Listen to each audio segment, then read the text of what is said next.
Hi, my name is Caitlin Adams, and this is the introduction to my ME 597 Decision Making in Engineering Design final project. First, in this project, I'm going to go over a part of a chapter of this Human Factors textbook on decision making. This goes over some decision making heuristics and how to better make decisions as a human. This next part is an article called Simple Heuristics That Make Us Smart by Drs. Gigrenzer and Todd. These are fast and fugal heuristics and explain a little bit about how we make quick decisions as humans. So stay tuned to the future parts to learn more about these heuristics and how to decide. First up, we have the decision-making section of the Human Factors textbook, starting with normative theory, which is using probability and rationality to basically calculate the value of an alternative. So we take the sums of each probability times the assigned utility of each part of that alternative.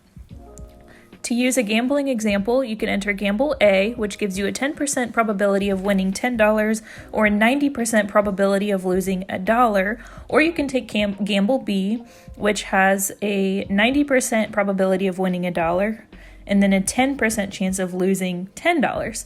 So if we apply this to our equation up here and we sum each probability times the dollar value in that gamble, then it turns out that gamble A is worth 10 cents and gamble B is worth negative 10 cents. And so based on this, gamble A is the better one to choose. The problem with normative theory is that people aren't actually inclined to think that way. We're much more likely to use descriptive theory in our minds, and one way we do this is with transitivity. So if we prefer A over alternative B and B over C, then we should prefer alternative A over alternative C. In general, sometimes we hold this true, but a lot of times alternatives A, B, and C each have some utilities that blur over each other and make it hard to decide. And then another thing is framing, and this affects our decision. So imagine you have 600 sick people under your care, and you can adopt program A, which guarantees saving 200 of those people, or you can adopt program B, which has a 1/3 chance of saving all 600 and a 2/3 chance of saving none of them. You could also adopt program C, which guarantees that 400 people die. Or you can adopt program D, which has a 1/3 chance of nobody dying, but a 2/3 chance of everyone dying. Which one would you choose? Most people would probably choose program A because we have a bias toward certainty. But you may be surprised to realize that program A and program C are actually the same program, and program B and program D are the same program. For the framing of programs A and B, we focus on the life, and for the framing of programs C and D, we focus on the death, and this affects your decision. The reason our decisions are affected is because of bounded rationality. Our minds are bounded due to limited capacity to process information. One way we cope with this is by using elimination by aspects. You may be faced with the decision of which car to buy. You want to buy a big car, but your budget is $15,000. So you decide to eliminate any car option that costs $1 over $15,000. This could lead to a satisfactory decision, but not necessarily the ultimate one. The next heuristic we use is availability to make quick decisions. If you're afraid of flying, then you use this heuristic. The availability of seeing plane crash information in the media makes you more likely to overestimate the probability of being in a plane crash. Another heuristic is representativeness. We often make decisions based on the representation of historical events. If your friend with 6 children had 5 boys and a girl, that tends to affect what you predict their 7th child will be. Something else that can affect your decision is known as anchoring. This is when you're given several options for something, but you use the first one as an anchor or a baseline from which to relate all of the other alternatives. So if I ask you to donate to my charity, and I give you the options of $500, $200, or $100, you're inclined to take the $500 option and relate all the others to that.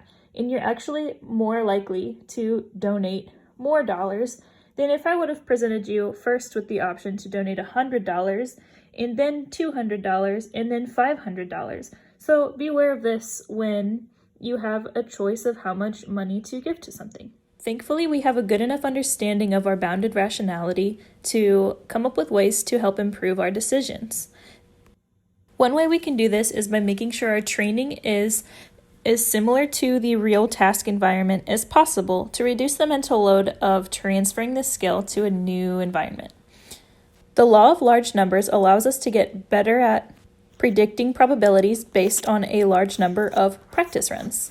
The conglomeration of information leads us to making decision aids like the Alvarado score, which allows doctors to know whether to operate on a patient who may or may not have appendicitis. We can also use computational decision analysis, but be careful with this because it can still be misleading, like in the case of the Ford Pinto gas tank, which kept exploding as it got rear-ended.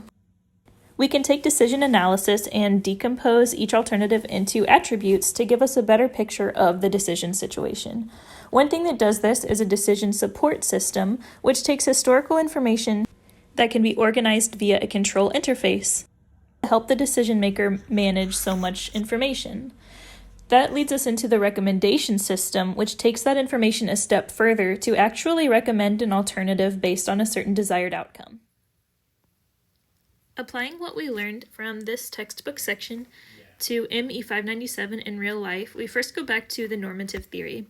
We used this in Project 1 when we executed single and multi-attribute utility theory. We used this to explore different alternatives and decide which alternative was best based on certain attributes. At work, I'll also use this theory to help with deciding on how to spend money and which equipment to acquire. We used descriptive theory in ME 597 when we learned in Module 7 how humans deviate from rationality and how we employ heuristics. We talked about a lot of the same heuristics as this textbook section does. We also use heuristics all the time in all kinds of everyday life decisions. The training and decision aids aren't really applicable to Module 11 or the rest of ME 597, but it will be important to keep the heuristics in mind at work when it's my responsibility to make sure that trainings and manuals are updated according to the true task environment. To marry or not to marry? That is the question that we answer in the next source, a book called Simple Heuristics That Make Us Smart. This book takes 4 basic decision-making methods and applies them to the application of the question whether to get married or not. The 4 decision-making methods can be sorted into either demonic or bounded rationality, demonic meaning under the assumption of infinite knowledge. The first of the 4 methods is known as unbounded rationality, which is similar to the normative theory method that we used in the textbook. However, we're under the assumption now that we have infinite knowledge. We know everything there can possibly be to know about each alternative and the attributes of that alternative.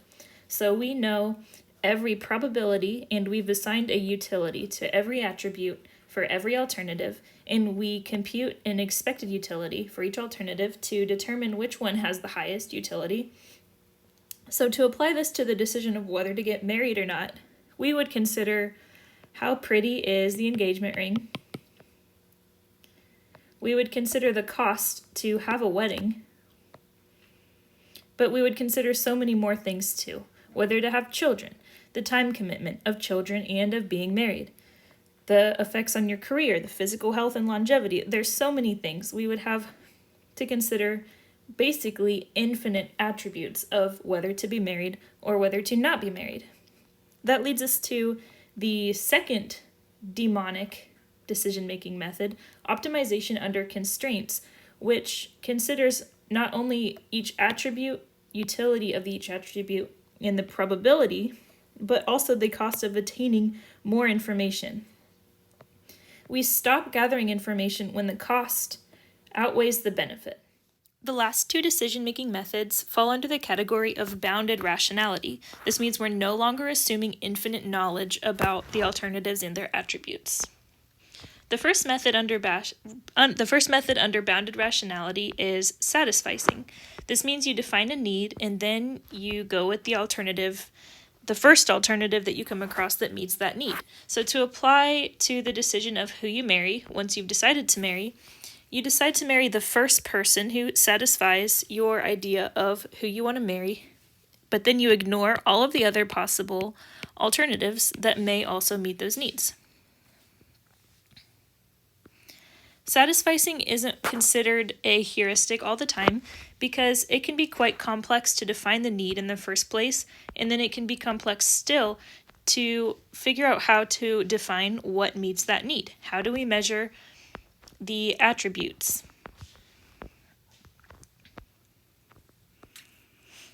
It's quick to use what we call fast and frugal heuristics, which is the fourth decision method that this book talks about. The fast and frugal heuristics are based on time and knowledge constraints of the organism employing them. They're also based on the consequences or the outcome of making each decision. The book argues that organisms develop heuristics based on ecological rationality or what they're trying to do or obtain within their environment. The heuristics can display coherence even if they don't display rationality. This means that they follow a logical and systematic path toward an outcome. The word heuristics has been used in a few different ways and consequently has a few different connotations. It was first used by Albert Einstein in his paper of quantum physics, and he used the word heuristics to emphasize that his knowledge was incomplete, but he can reasonably make inferences based on the knowledge he does have. Therefore, heuristics had a little bit of a positive connotation. Then Tversky and Kahneman used it to explain fallacies in human thinking.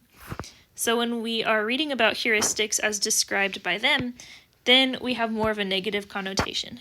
But this book, this source that we've read, the Fast and Frugal Heuristics That Make Us Smart, this would argue that heuristics should have a positive connotation because they work for us. They work reasonably well for the organisms that employ them.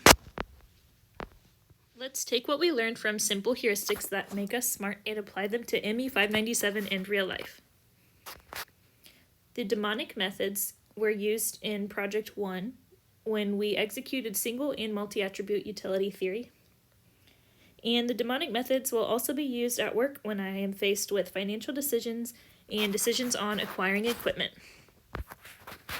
The bounded rationality is discussed in Module 11 when we talked about how humans tend to deviate from rationality and use heuristics. The difference between this source and Module 11 is that the source did not go into each heuristic and explain it in detail like we did in class. But in life, we also use heuristics, and we realize from simple heuristics that make us smart that maybe we shouldn't demonize these heuristics, and maybe we shouldn't focus so much on the fallacy in them, but realize that we can trust them because they've developed over years and years and generations of humanity.